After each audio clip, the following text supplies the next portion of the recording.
Good afternoon, Facebook community.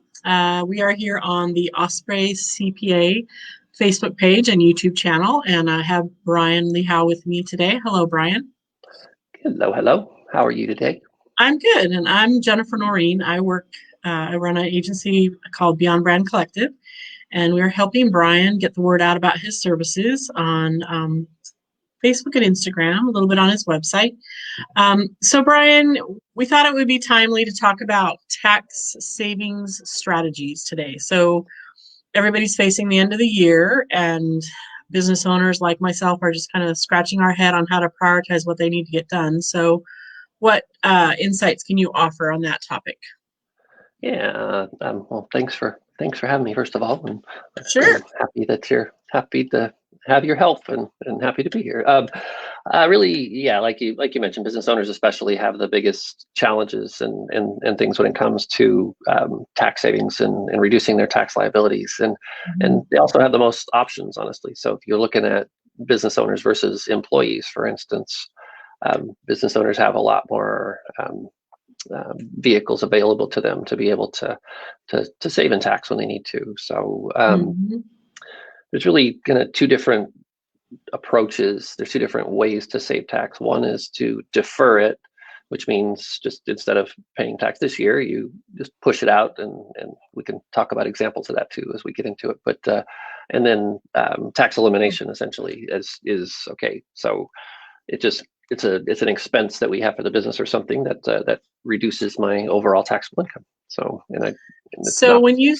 when you say Go ahead. defer it, I thought you Mhm. could not defer it. If the business transacted in 2020, don't I have to pay Yeah. the tax on that money in 2020?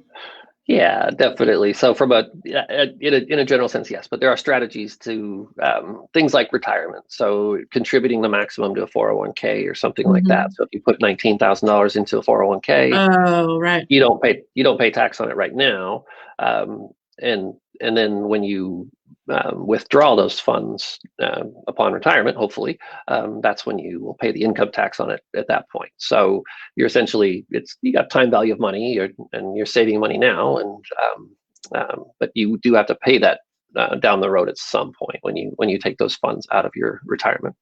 So that's a good example of a defer of a strategy to defer taxes. So if So I'm getting ready to retire and I'm going to withdraw my 401k, I just have to be mindful that I can do that this year or next year, but it's going to hit my taxes either way.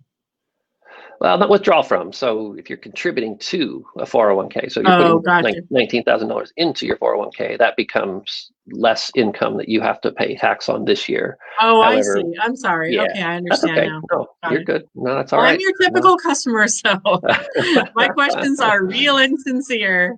You guys That's all always, right. all my professional services people, they always talk about their businesses with all kinds of acronyms and they speed through words. And it's like, okay, I'm your typical customer and I have no idea what you just said.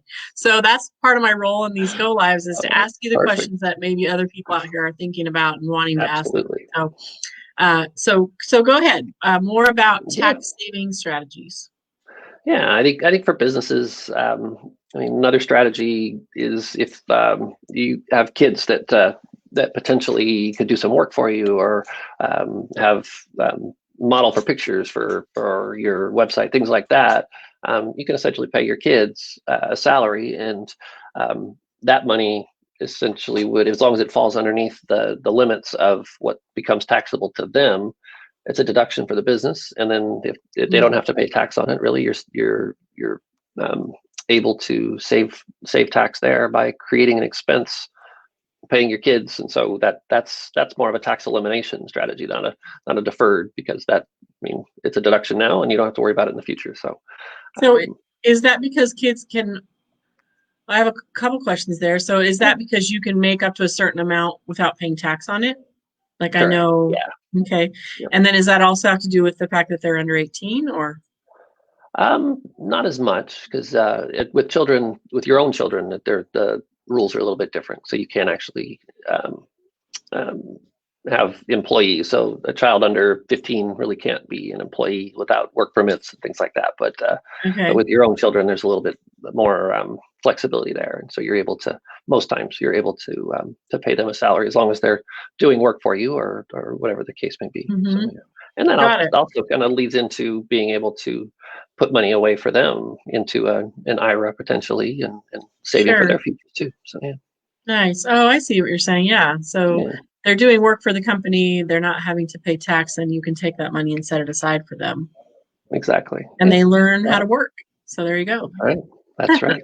Very Yeah. valuable. Yeah, so that's one strategy. I mean, really, and you and I are talking a little bit about equipment. So that's another way to really advance Mhm. deductions for you. So if you're in need of equipment for your business and you're looking at the end of the year and worried about how much tax you're going to have to pay, I mean, purchasing that equipment in the current year will help to give you a good deduction for that current year. Mhm. And that's another kind of deferral strategy as well with depreciation, because as you purchase that equipment, generally you depreciate it over the useful life of it. So if you're buying equipment, let's just say, uh, instead of taking that expense over the next 5 years, there are provisions that allow you to advance that and take it all in this current year. So that again gives you the benefit in the current year, but you won't have that depreciation benefit in the next years following. So that's more of that deferment strategy as well. Mhm.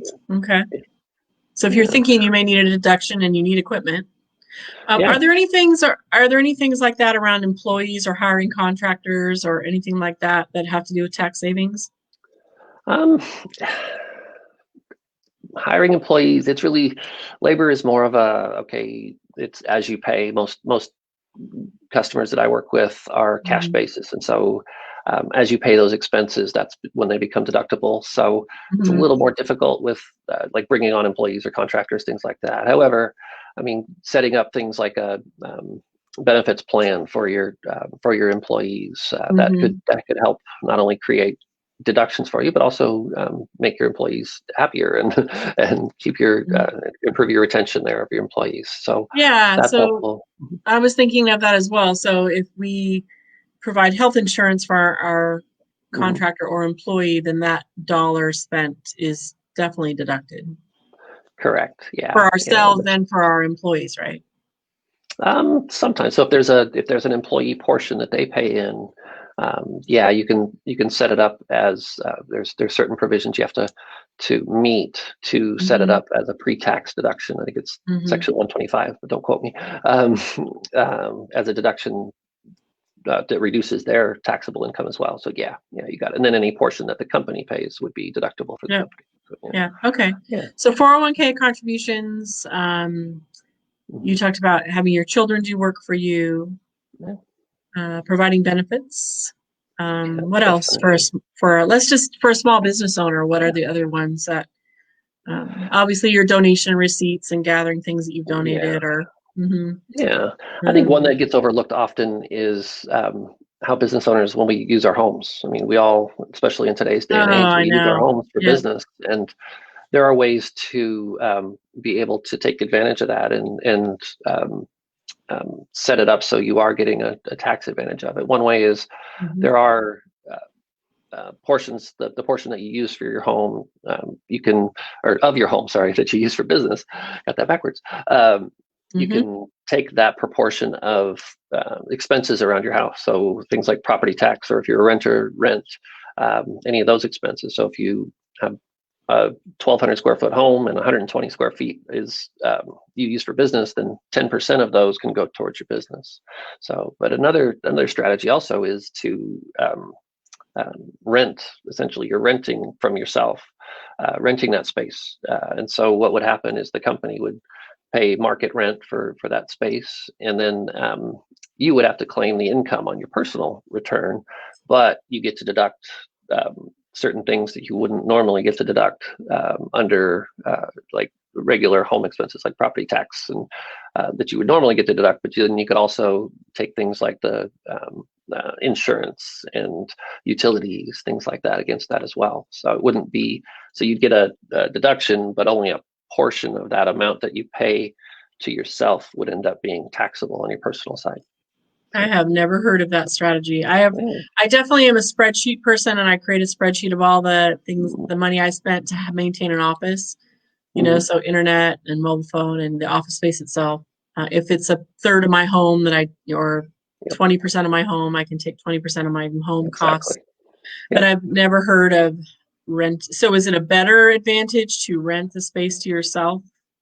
It kind of depends on the situation. So a lot of maybe Hmm. people in the trades and construction industries, maybe they have a storage out in the back shop or something like that. That's not necessarily Hmm. considered the square footage of your home, Hmm. within the square footage of your home, but it's definitely space that you're using for business purposes. So by doing that, you can take advantage of those provisions to be able to deduct some of that. So yeah, absolutely. Hmm. Okay. Yeah. I always wonder and I don't want to be political, but I always wonder what is it? Because these sound very Mhm. straightforward to me. So Mhm. we always hear about how the rich and elite take Mhm. benefits and cuts and things that they don't want to talk to other people about. And I mean, are they fabricating rental properties, or what is No. typically happening there? Do you know? Yeah, really, it gets convoluted. Obviously, you hear things, Yeah. but I think at the end of the day, they have tax professionals working for them that know the laws and know what's legal. And Hmm. I mean, believe me, if they were doing something illegal, the IRS wouldn't wouldn't wait around too long to go after it. So, Right. um, So yeah, so and yeah, because they they talk just about know. hiding things, hiding your taxes, but really, IRS Yeah, eventually reads your tax return, so you're not hiding it from yeah. everybody for long anyway. So Yeah, and I think by yeah. hiding people, I mean that kind of gets a little tweaked to as an interpretation of deferring, right? Like we talked about, like Hmm. deferment strategies. So, I mean, is that technically hiding Hmm. taxes? No, you're just going to pay them at a later date because You're it's through. organizing the money. Yeah. Right, Yeah. exactly, through Yeah. legal channels, and yeah, absolutely. Hmm. I know Yeah. one thing I've learned recently. I mean, I've owned businesses before. I've never had an LLC, but I'm learning as dealing with state taxes in a different way Mhm. as an LLC. And I'm learning that it pays off to ask the question and to bring the issue up. I think in the past, Absolutely. I've been concerned about even making issues like, oh, I'll just pay the tax, whatever. I don't want to have a conversation with them about that. I'll get in Yeah. trouble. And really, Yeah. the Department of Revenue has been pretty friendly and responsive. Yeah. And they'll love Absolutely. me for saying this, but they've been responsive and kind and willing to take error where they have made an Yes. error. And Yeah. small business, I don't know any of my clients that don't have some parts of their business that are pretty complex. It's either supplies or, for me, it's the complexity of what I do and the many fees that I manage for Yeah. clients. And I'm just learning that, you have to, especially when you're first managing a new tax structure, you have to just ask the questions and have the conversations, because otherwise, Absolutely. even if it's 200 here, 300 there, by the end of the year, you've It spent, adds up. a couple thousand more than you needed to, and it's worth it to figure out, where the opportunities are to not do that. So, Exactly, exactly, and really that's my goal with our clients is to provide value. And so if mhm. if we're not saving you more than our fees are, then really I don't feel like that's providing a lot of value. So Right.